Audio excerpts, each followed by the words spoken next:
Avocat devenu banquier d'investissement, nommé président de la Réserve fédérale par Donald Trump, un choix qu'il semble parfois regretter, c'est l'homme qui tient la clé de l'économie américaine. On vous raconte l'histoire de Jérôme Powell.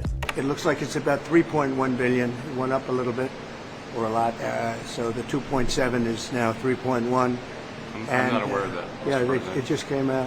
Né en 1953 à Washington, fils d'avocat, Jerome Hayden Powell étudie la politique à Princeton, puis le droit à Georgetown. Il commence sa carrière comme avocat, mais très vite il bifurque vers la finance en tant que banquier d'affaires chez Dillon, Read & Co. En 1992, il rentre dans le grand bain de la politique. Le président de l'époque, George H.W. Bush, le nomme sous-secrétaire d'État au Trésor. Une première expérience dans les rouages de l'État.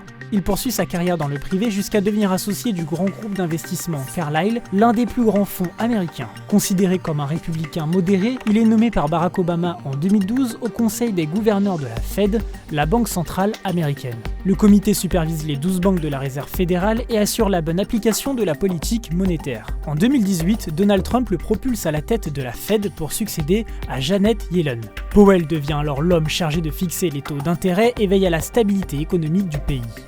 En 2020, il doit faire face au Covid.